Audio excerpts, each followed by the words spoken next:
pjnet.tv. It is 9 p.m. East Coast time. You're watching our bumper, and we have a first-time guest standing by in our green room and prepare to have a good old hospitable few moments. As we begin our program, we're recording, we're streaming, we're ready to count down to Studio 19, starting now.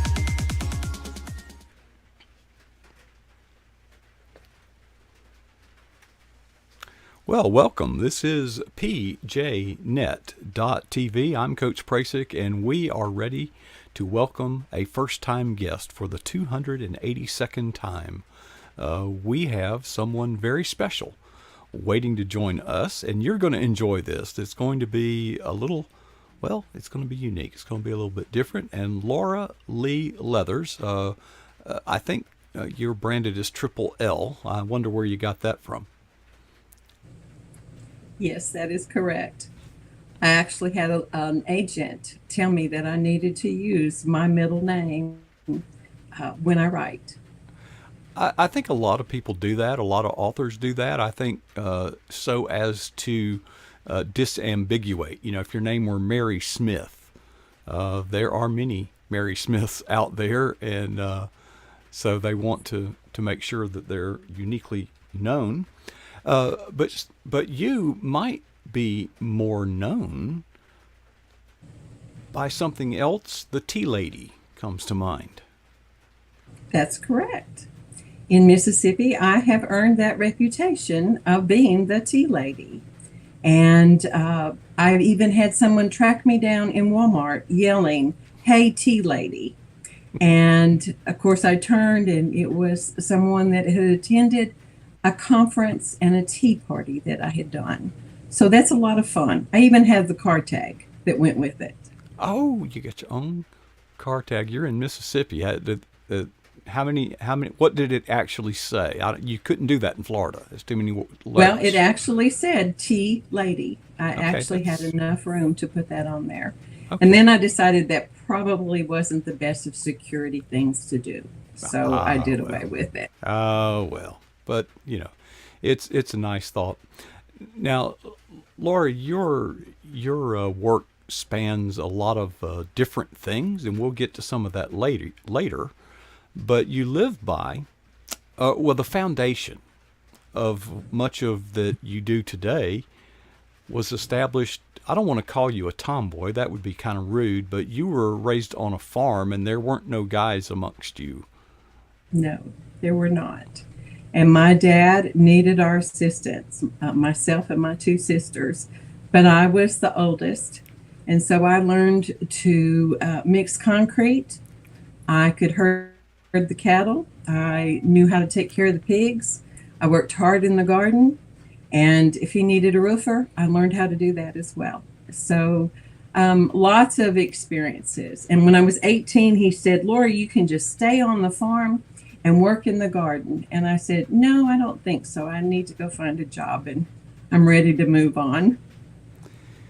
Well, the skill set that one learns on the farm, you know, working on the tractor and putting fences up and all that, those are not, I don't think those are particularly marketable. But the character building life lessons are. Yes. I would say that I wrote an article about my dad and the importance that he taught me of work. And the scripture says that if you don't work, you don't eat. Mm-hmm. And we always worked, and we knew how to do things, and we were independent in that we could sustain ourselves. And I think that is something that my dad really tried to teach me. And I appreciate that. And now that I'm older, I can look back on those things that he taught me. But most of all, to do my work. And then when I became a believer, it was to do my work as unto the Lord. Well, and the discipline that you learn. If it's raining, well, the cows still need to be fed. If it's Sunday morning, you know, the cows still need to be fed. If you stayed up late the night before, perhaps delivering, you've actually delivered some cows. It doesn't matter. Yeah. The discipline, you have to get up and take care of those plants but more particularly the animals. Tell us some of the toughest experience that you had on the farm? I would say that one year we had a cow that decided that she would deliver out in the pasture, and her delivery did not go well. And this was a distance from the house. And I can remember going out and finding her in the backwoods, running back home up through all this pasture to get back home, call the vet, then taking him back there, and then trying to work with him to save this cow. And so I remember that being a very trying situation. And then there was a situation where my dad and I went mushrooming, and I stepped in a hole of bees. Yellow and he jackets. didn't know.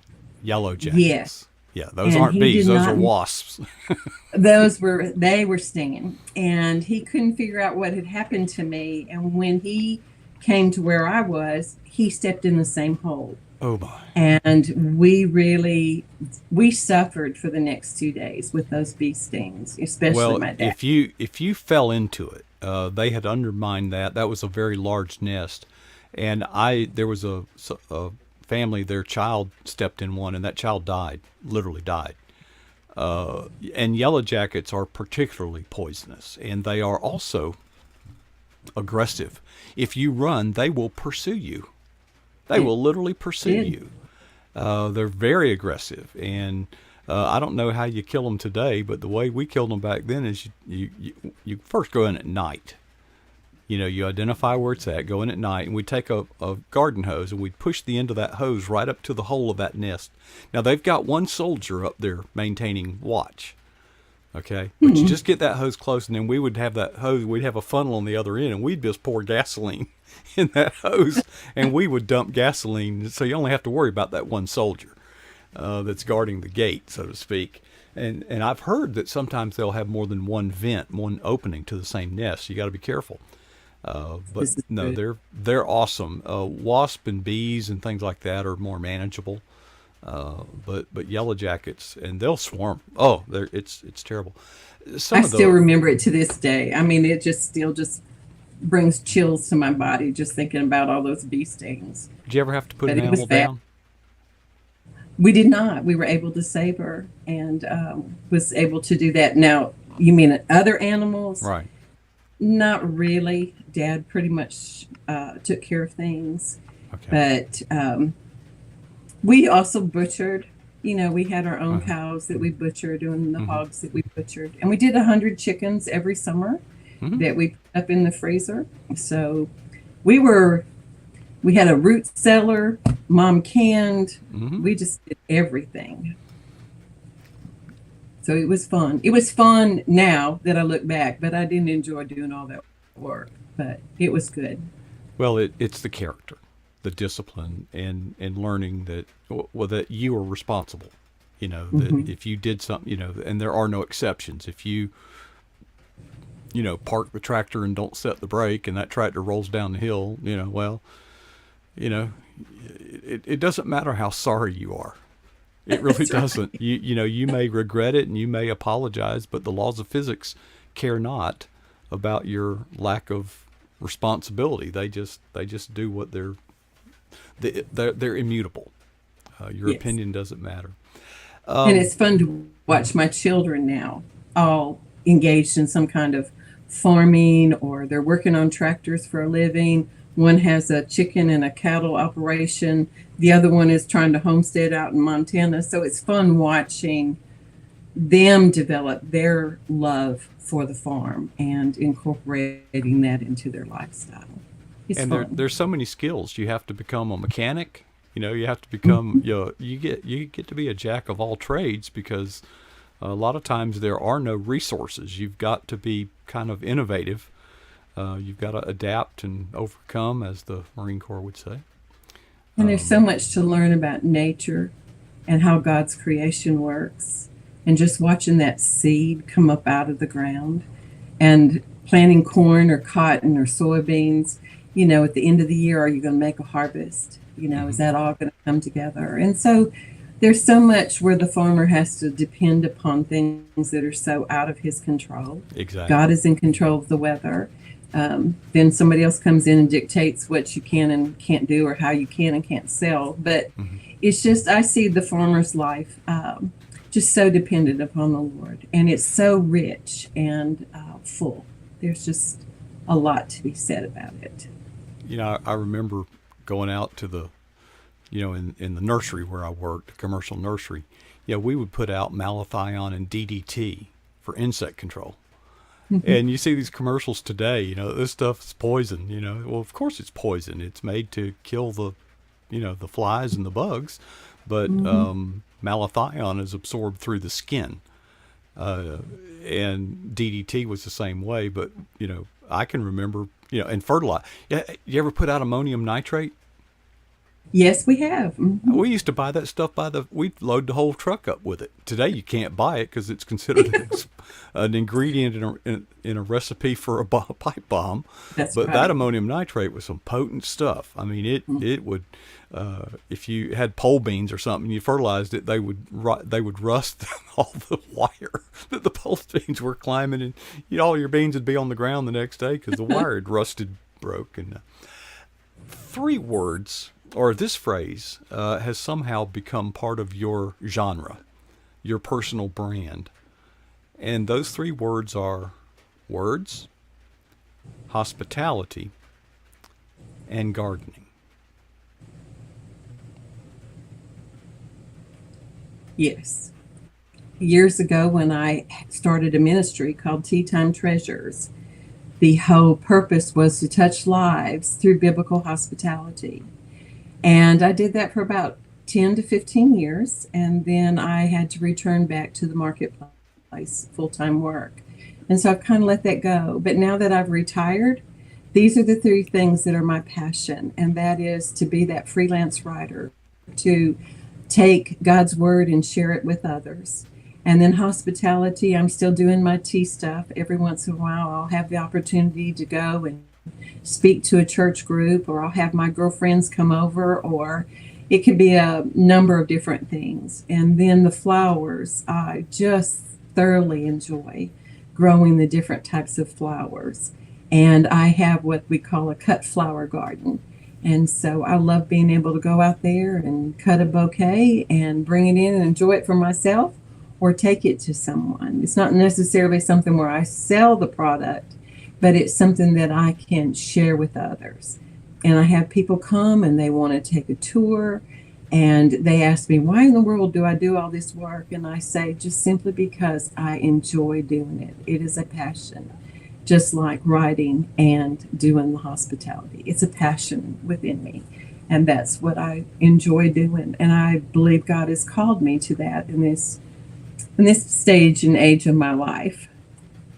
Stage and age. I got to write that down. That's worth keeping.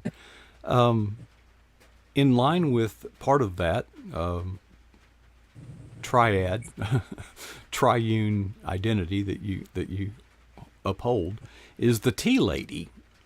What tea has incorporated itself into almost everything in your life, including when you write cards, letters, and maybe even pay the bills. Well, I stop on paying the bills. But yes, on my cards, and I find a way that I can share that. It literally changed my life back in the mid-1990s. I saw my daughter having a tea party, and she did not invite me. And I couldn't figure out why. And it was the Lord just quickened my heart, and he said, you don't have time for a tea party, nor do you have time for me. And about that same time, I picked up a book by Emily Barnes called If Teacups Could Talk. I read that book, and it described me. And I realized that the Lord was saying, you have got to find time for me in the midst of all your busy schedule, which was 4 children and a farm. And I literally would, in the afternoon, take my teacup and saucer, and I put Coca-Cola in it because I didn't even like tea at that time.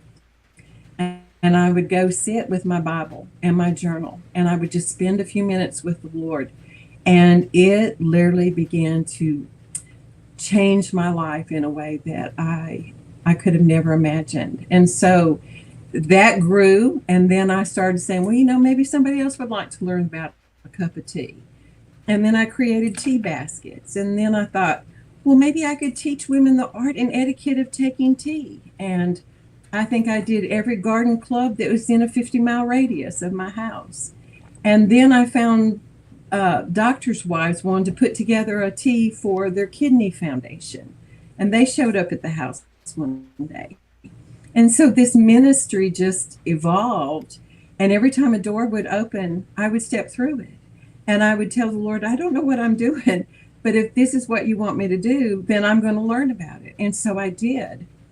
And that eventually took me to Mississippi State University, where they helped me to develop a scone mix. And I created my own tea, which was Lady Laura's Afternoon Blend. And I had Lady Laura's scone mix. And I had all the books and everything you needed. I could teach about tea, and it just grew from there. And then the tea room opened up. But this is where my writing began, because when the tea started, then I had the idea, well, I need to do a newsletter. And so I created Teacups and Friends. And then the next thing I know, it was, can you do this? And can you do that? And so I just started stepping through those doors. And I went to school for women's ministry. And in one of the classes, the lady said something about a magazine and how we needed to have this magazine. And then I ended up at a writer's conference. And then I wrote for that magazine. And so those doors just kept opening and opening. And I would just tell the Lord, I don't know why you have me doing this, but I will continue to step through the open doors. And this book that's up on display came about because this lady read something that I had written, and we connected, and then she put together this book, Practicing Hospitality, and I contributed to the chapter on hospitality from your home and gave her recipes that I used within my tea room. So one thing just led to another, led to another. So now, not only do I still try to do the hospitality, but I'll use the tea bag and literally put it into a card, or it's become my signature thing to just put that in a card. So if somebody's down or they've lost a loved one, I can write a note in that card. I put, take a moment and have a cup of tea. Wish I could be there to share with you. And I get all kinds of feedback from women. And so they just, as my daughter says, she knows she's getting a card with a tea bag in it. So sometimes I just have to tease her and not really put a tea bag in there. I'll put something else. So she thinks it's a tea bag.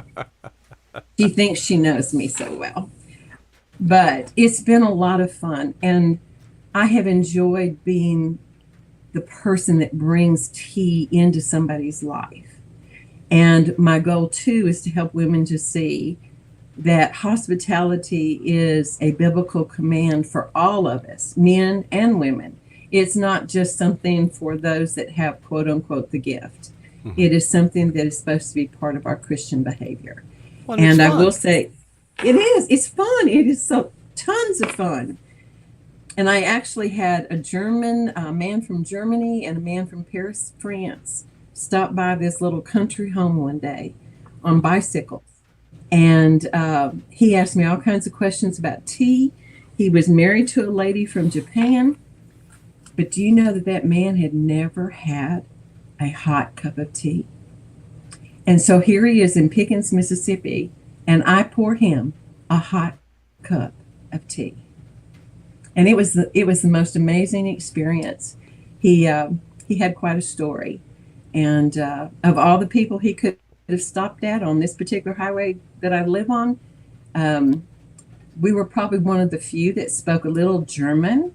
And so ich sprechen Sie Deutsch. And I understood where he was coming from, and it was the best thing. But that's part of entertaining strangers unaware. And in my busy lifestyle on that particular day, that was the first day I cooked a really decent meal. So it was like God knew that I had this meal for these people when they showed up. So it was a lot of fun, and my kids gained a lot from that experience. But hospitality, I've served tea in hospital rooms, at people in hospital beds. I've have a tea basket to go, and I've done all kinds of things with that. Amazing. A simple thing and something that we all would enjoy if we would just slow down and take a deep breath. Uh, and you've built an entire Hmm. ministry around it. What a story. And I put your website up here on the screen, lauraleeleathers.com. Folks, you can get to know more Thank you. about Laura and connect with her there. Laura, it's been wonderful having you share all the way from the big city there of Perkins, Mississippi, uh, which used to be an oil town, you said. Not It anymore. did. No, Those oil rigs ain't pumping like they used to, or are they? Maybe no. I ought to crank them back up. We get a little free gas. But thank you for sharing. What a pleasant way to approach ministry through hospitality. Yeah. So, Laura, thanks for sharing. We've enjoyed it. It's been a great time, and we hope you'll come back. And we love you. Thank you for your ministry, and thank you for your Thank you. obedience and humility and service to our kingdom for the Lord. I appreciate the opportunity to share. All Thank right. you so much. Thank you, Laura Lee Leathers here on pjnet.tv. What a blessing. Have you ever thought about that? Hospitality. What a what a nice way to go about doing God's work, sipping on some tea, which is what I'm doing. It's actually half coffee, half tea. Decaf coffee, and tea is naturally decaffeinated. Most of it is. You got to be careful, though. Hey, in just a few moments at the bottom of the hour, we have a returning guest coming to see us, and we look forward to that. She was at the Blue Ridge Mountains Christian Writers Conference. That's a lot of words. As was Laura Lee Leathers. We didn't get to talk about that, but don't worry, we'll get an update in just a few minutes. While we're waiting on her, and while I'm getting everything ready, I challenge you to ask yourself two questions and honestly answer yourself. Here they are. What is the boldest thing that you've ever done in the kingdom of Christ? And if you say having a cup of tea, that's okay. Second question is, when was that? And the challenge is to never be satisfied with either answer.